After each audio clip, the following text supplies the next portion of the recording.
Sabías que una persona promedio posa más de un año entero de su vida buscando cosas perdidas en su propia casa. Leaves, cargadores, papers. Why no es solo tiempo lo que se pierde, también se drena tu energía mental. El desorden no es solo físico, es un reflejo del caos interno.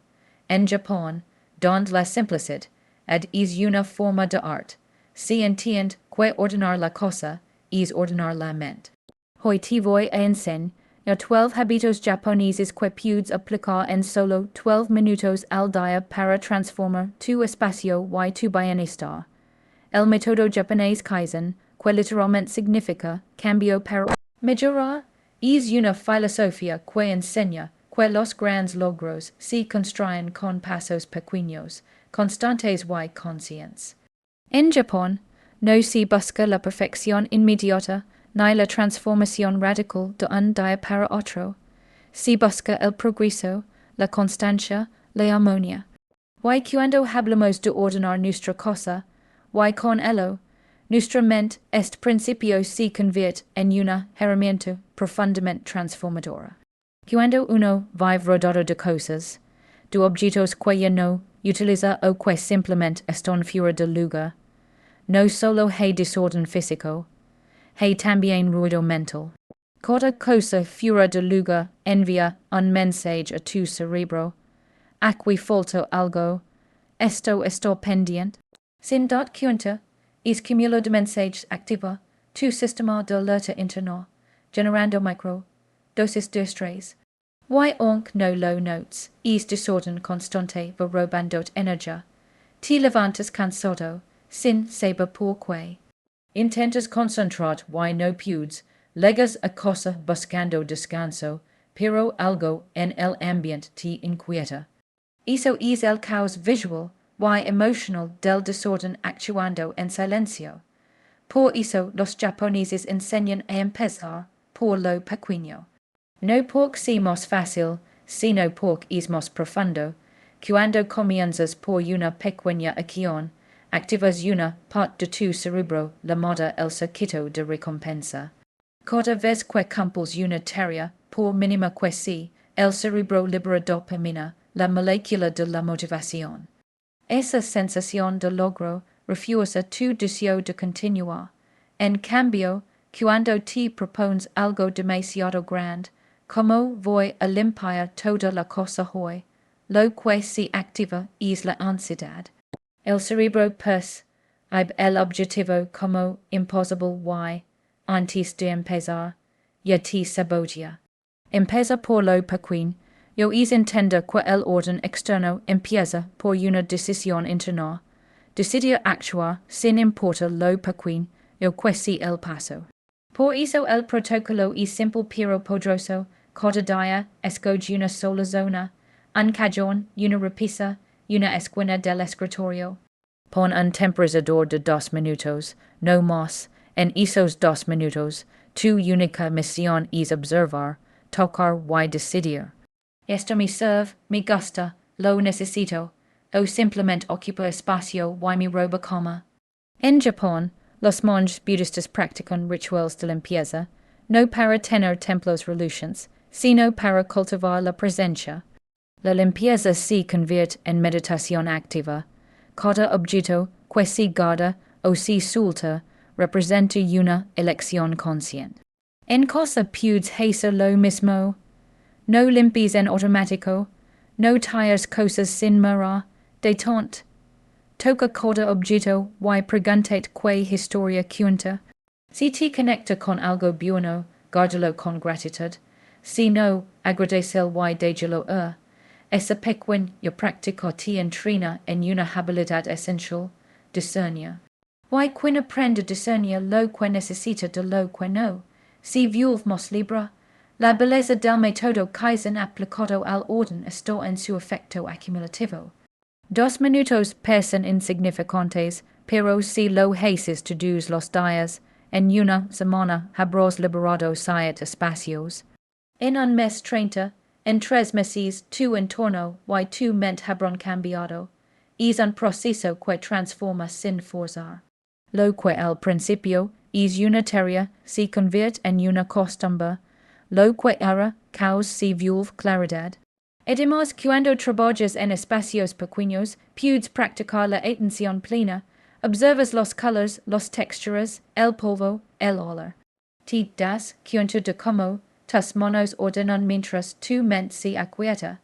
Es un ejercicio de conexión entre cuerpo y entorno. Muchos estudios muestran que este tipo de actividades repetitivas y conscientes reducen los niveles de cortisol, la hormona del estrés, y aumentan la serotonina vinculada al bienestar. Ordenar se convierte literalmente en una terapia natural. Imagina, por ejemplo, que decides empezar por un cajón del escritorio. Lo abres y ves papers, cables, bolígrafos sin tinta. Respiras, tomas el primer papel y decides si sigue siendo útil o no. Lo haces con calma, sin juzgar. En ese momento estás entrenando tu mente para tomar decisiones pequeñas con claridad. Es mismo músculo mental, con el tiempo, te servirá para tomar decisiones más grandes. Que proyectos continuar, que relaciones cuidar, que pensamientos mantener. Porque ordenar no es solo poner cosas en su sitio, es aprender a elegir. En Japón, los maestros de organización enseñan algo muy bello. Cada objeto tiene un hogar. Significa que todo lo que posees debe tener un lugar definido. Cuando cada cosa tiene su sitio, tu mente lo percibe como estabilidad. Por eso, una de las reglas más efectivas que puedes aplicar desde hoy es esta. Después de usar algo, devolverlo a su lugar. Si no tiene lugar, busca uno o despide de él. Esa simple práctica evita que el desorden vuelva a acumularse. Otro aspecto importante del método japonés es la gratitud hacia el objeto antes de dejarlo ir. Puede parecer extraño, pero tiene un sentido psicológico profundo. Cuando agradeces a un objeto, una prenda, un libro, una taza por el tiempo que te acompañó, cierras el ciclo emocional que te une a él. Y no hay culpa por soltarlo, sino serenidad. Practicar esto a diario alivia la sensación de estar perdiendo algo, y la reemplaza por estoy liberando espacio para algo mejor. Y aquí ocurre algo maravilloso. Cuando ordenas por fuera, empiezas a ordenar por dentro. Al soltar cosas físicas, comienzas a soltar pensamientos, preocupaciones, autoexigencias. De pronto, te sientes más liviano, tu respiración cambia, tu descanso mejora. Empiezas a notar los detalles de tu entorno, a disfrutar el silencio, a sentir que tu cosa respira contigo. Eso es lo que los japoneses llaman el arte del espacio. No se trata solo de lo que está presente, sino del valor de lo que no está. El espacio vacío también es energía, y cuando lo creas conscientemente, permites que nuevas experiencias, ideas y emociones fluyan. Cada vez que eliminas lo innecesario, haces espacio para lo esencial. Cada decisión de orden es una decisión de salud mental. Y cuando lo haces desde la movilidad, no desde la presión, estás practicando la disciplina suave, esa que transforma sin lástima. El verdadero cambio no llega con el esfuerzo extremo, sino con la constancia amorosa. Empieza por lo pequeño, no es rendirse al poco tiempo, es invertir en el largo plazo. Es entender que la mente humana necesita seguridad, estructura y logro. Cada zona ordenada se convierte en una fuente de calma, un recordatorio de que she puede crear armonía, incluso en medio del caos del mundo. Y lo más poderoso es que, con el tiempo, tu entorno se convierte en un espejo de tu evolución interior. Lo que antes era desorden hoy es equilibrio. Lo que antes era estrés hoy es serenidad. Así, el primer hábito japonés empieza a por lo pequeño, deja de ser una simple técnica y se transforma en una filosofía de vida. Porque cuando eliges actuar, aunque sea por 2 minutos, estás diciendo a tu mente, no necesito tenerlo todo bajo control para empezar, solo necesito empezar.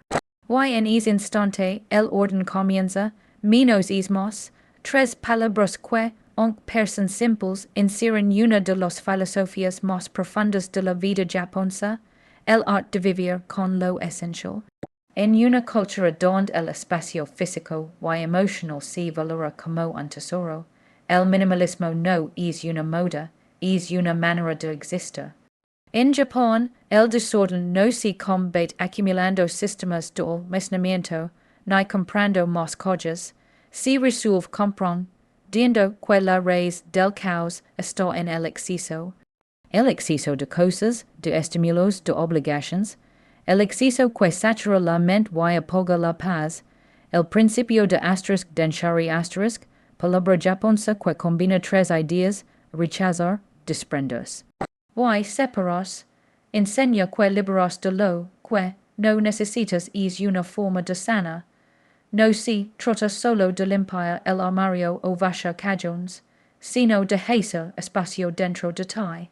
Vivimos en una sociedad que constantemente nos invita a tener más ropa, más tecnología, más información. Pero cuanto más tenemos, más dispersos nos volvemos. La mente se fragmenta, el cuerpo se agota, y el alma se llena de ruido. En cambio, cuando decides tener menos, algo dentro de ti se ordena. Dejas de mirar hacia afuera, y comienzas a mirar hacia adentro. Piensa por un momento en una habitación completamente ordenada, con solo los objetos que realmente utilizas y amas. No hay distracciones visuales, no hay acumulación, no hay por si acaso, entras y respiras profundo.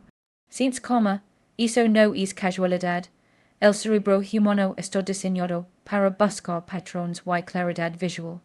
Cuando un espacio está sobrecargado, el cerebro trabaja más para procesar lo que ve.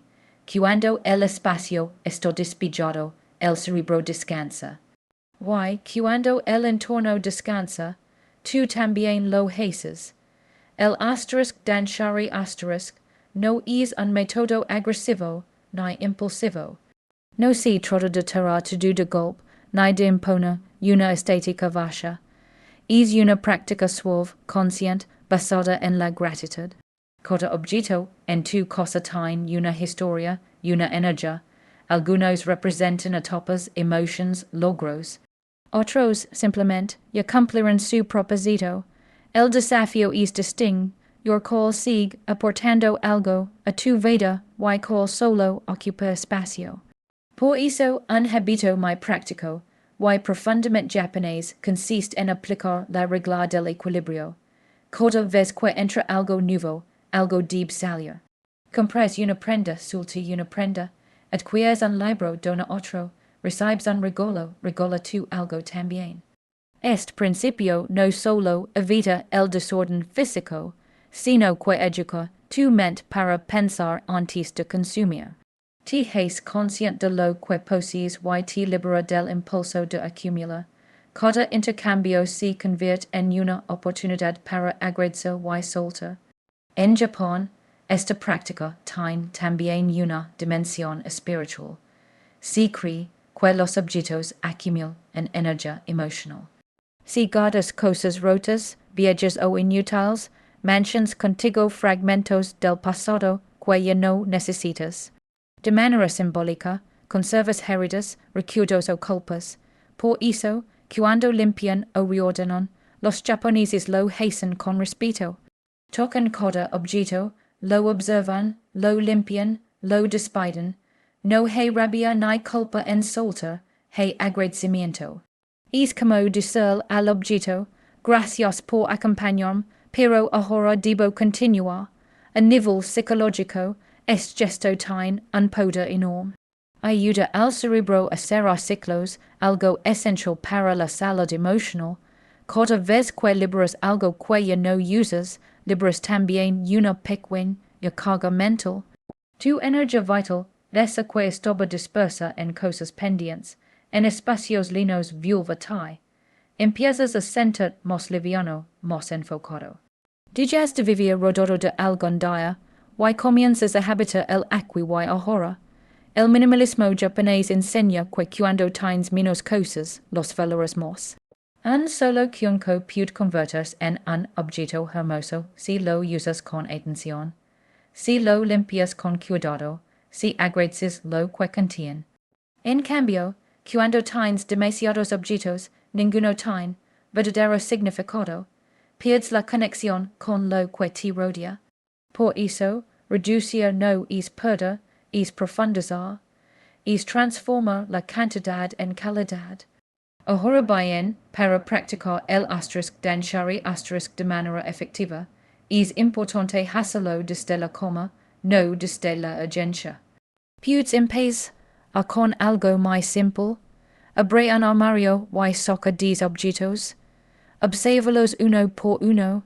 Pregúntate, ¿lo necesito? ¿Lo uso? ¿Me aporta bienestar? Si la respuesta es no, agradece y sáltalo. No te presiones por hacerlo perfecto. El objetivo es crear una relación más consciente con tus pertenencias. Hazlo lentamente con intención. Verás cómo el proceso se vuelve casi meditativo. El acto de desprender físicamente de algo tiene un efecto inmediato en tu biología. Cuando liberas espacio, el cerebro interpreta ese cambio como una señal de renovación. Aumentan los niveles de dopamina y serotonina, lo que genera sensación de satisfacción y calma. Es el mismo principio que experimentas cuando terminas una tarea o logras un objetivo. El orden exterior activa tu sistema de recompensa interior. Y lo más sorprendente es que, con el tiempo, este bienestar se vuelve adictivo, pero en el mejor sentido, que seguir viviendo con menos porque se siente mejor. Vivir con menos también te enseña a detenerte antes de comprar. Cada vez que vayas a adquirir algo, haz una pregunta más simple. ¿Esto realmente mejora mi vida o solo llena un vacío momentáneo? Si la respuesta no es clara, espera. En Japón, muchas personas aplican la regla de los 7 días. Si después de una semana todavía sientes que lo necesitas, entonces lo compras. Pero la mayoría de las veces es deseo de saberse, y te das cuenta de que no era necesidad, sino impulso. Esta práctica reduce el consumo impulsivo y te conecta con una sensación de control y serenidad, y hay algo más. Cuando aprendes a vivir con menos, inevitablemente empiezas a valorar más lo invisible. El silencio, la luz natural, el olor a madera limpia, el espacio libre entre los muebles. Esos detalles que no se compran pero llenan de paz. Descubres que tu bienestar no depende de acumular, sino de soltar. El verdadero lujo no es tener más cosas, sino tener tiempo, salud, claridad. El minimalismo japonés no busca vaciar tu cosa, sino llenarla de significado. Cada objeto que queda tiene un propósito, cada rincón tiene air, cada día se siente más ligero, y aunque el proceso pueda parecer físico, en realidad es profundamente emocional. Cuando tu entorno deja de estar lleno de cosas que no usas, también tu mente deja de estar llena de pensamientos que no necesitas. Te vuelves más consciente, más presente, más libre. Así es como menos es más. Deja de ser un eslogan, y se convierte en una experiencia vital. Es el arte de elegir con intención, de mantener solo lo que nota, y de liberar lo que ya cumplió su ciclo.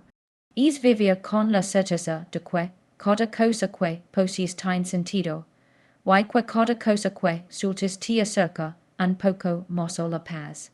En un mundo que constantemente te empuja a tener más, el verdadero acto de rebeldía es aprender a estar bien con menos. El ritual de la mañana limpia es uno de los secretos mejor guardados de la cultura japonesa. No es solo una rutina doméstica, es una práctica espiritual, un acto de conexión entre cuerpo, mente y entorno. Los japoneses creen que como comienzas tu día determina el tono de tus siguientes horas. Si tu primer contacto con el entorno es caótico, tu mente se sintoniza con el caos. Si, en cambio, tu inicio es ordenado, posado y consciente, tu energía si alinea con la coma, y la claridad. Por eso, en millones de hogares japoneses, antes de preparar el desayuno o revisar el teléfono, las personas realizan un breve ritual. Ventilan la casa, tienden la cama, y limpian su espacio inmediato. No lo hacen por obligación, sino por bienestar. El air que se renueva cada mañana simboliza un nuevo comienzo. Abrir las ventanas, dejar que la luz entre, y permitir que el viento recorra cada rincón tiene un profundo significado psicológico y biológico. Al hacerlo, eliminas el air cargado de dióxido de carbono que se acumuló durante la noche, oxigenas el ambiente y despiertas tus sentidos. Tu cerebro recibe la señal de que es hora de activarse. Es como de sol al cuerpo. Ya descansamos, ahora respiramos vida nueva. Además, la luz natural estimula la producción de serotonina, la hormona de la felicidad, y regula el reloj biológico, lo que mejora tu estado de ánimo y tu concentración a lo largo del día. Tender la cama, un gesto aparentemente simple, tiene un poder inmenso. En Japón se considera un acto de respeto hacia uno mismo y hacia el espacio en el que se duerme. No se hace para que la habitación luzca bien, sino para cerrar un ciclo. Mientras alisas los sabones y acomodas los almohadas, simbólicamente dejas atrás el descanso y te preparas para la acción. Es una forma de agradecer el reposo y de enviar al cerebro el mensaje de que el día ha comenzado. Desde la neurociencia se sabe que es pequeño. El acto activa la corteza prefrontal, la zona del cerebro encargada de la planificación y la organización. Es decir, un gesto tan sencillo como tender la cama te ayuda a tomar mejores decisiones el resto del día. Después viene la limpieza ligera, es momento en el que se recoge lo mínimo, se limpia la superficie principal, se guarda lo que queda fuera de lugar. Los japoneses no limpian por impulso, lo hacen con presencia. Se mueven despacio, respirando de forma consciente, con gestos precisos y suaves. Se cree que el entorno refleja el estado mental. Por eso al limpiar también están ordenando sus pensamientos. Cada movimiento tiene una intención, limpiar para despejar, despejar para enfocar, enfocar para vivir con serenidad. El ritual de la mañana limpia no necesita durar más de 5 minutos, pero su impacto es duradero. Cuando tu primer contacto con el día es de cuidado y atención, tu mente entra en un estado de coherencia. Las decisiones se vuelven más claras, el cuerpo más ligero y el ánimo más estable. La ciencia lo respalda. Comienza el día con una tarea pequeña y concreta libera dopamina, lo que refuerza la sensación de logro y aumenta la motivación para seguir haciendo cosas positivas.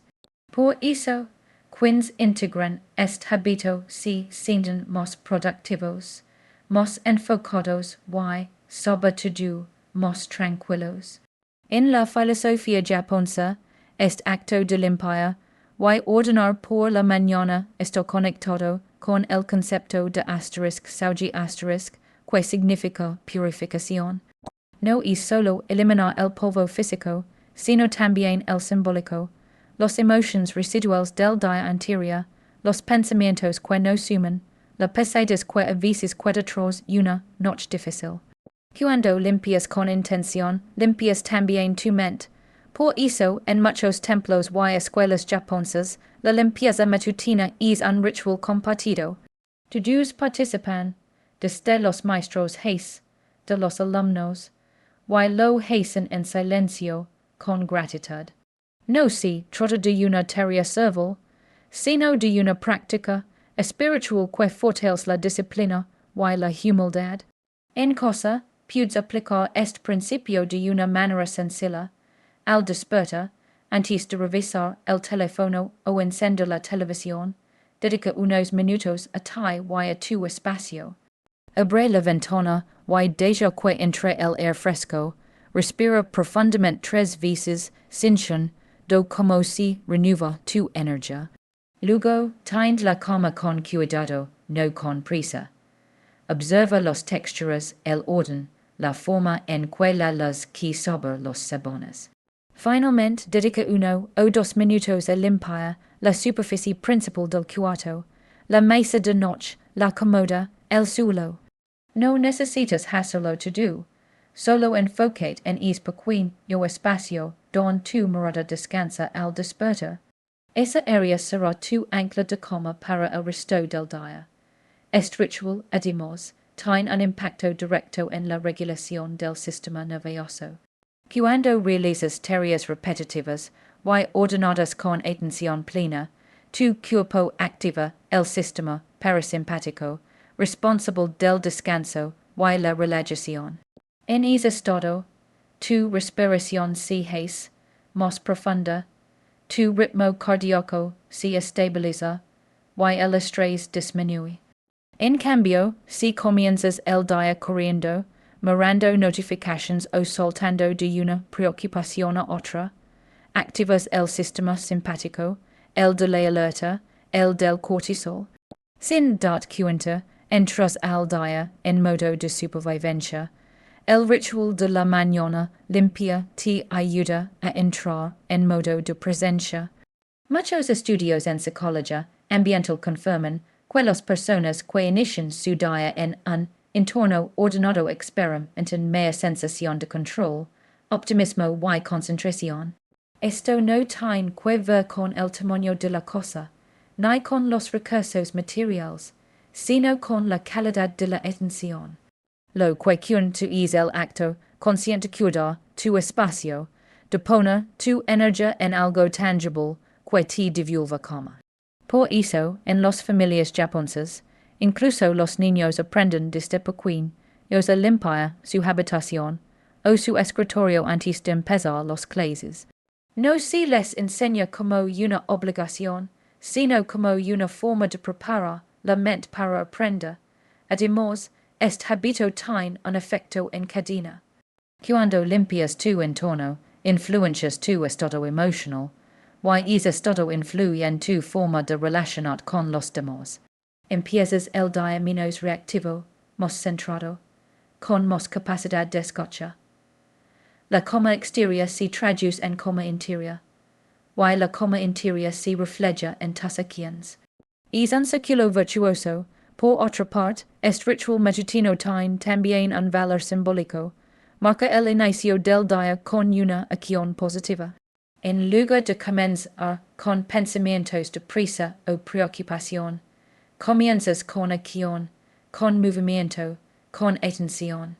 Y eso genera un efecto psicológico muy poderoso, since que tienes el control, no del mundo, no de los demás, sino de tu pequeño universo personal.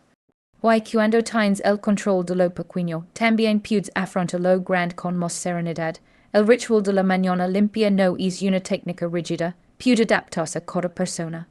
Lo importante es el espíritu, con el que se hace.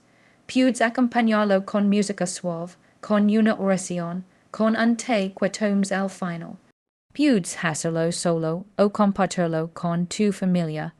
Lo esencial es mantener la intención. Comenzar el día limpiando el espacio y despejando la mente. Porque al hacerlo, no solo preparas tu cosa para un nuevo día, sino que preparas tu mente para vivirlo con equilibrio. En el fondo, este hábito es una metáfora de la vida misma. Cada mañana es una oportunidad para abrir las ventanas internas, dejar que entre la luz y liberar lo que ya no sirve. Cuando haces esto de manera consciente, el orden deja de ser una obligación y se convierte en un lenguaje silencioso de bienestar. Tu hogar empieza a respirar distinto, y tú también. La autoevaluación zen es un hábito profundamente arraigado en la cultura japonesa, una práctica de introspección que busca la mejora continua a través de la observación consciente. En Japón, esta costumbre se conoce como un concepto que podría traducirse como reflexión para el crecimiento. No se trata de criticar ni de buscar la perfección, sino de mirar con honestidad, reconocer lo que puede hacerse mejor y comprometerse con ese cambio. En el fondo, es un diálogo interno entre quien es hoy y quien desea ser mañana. La autoevaluación zen aplicada al orden y al hogar parte de una idea simple.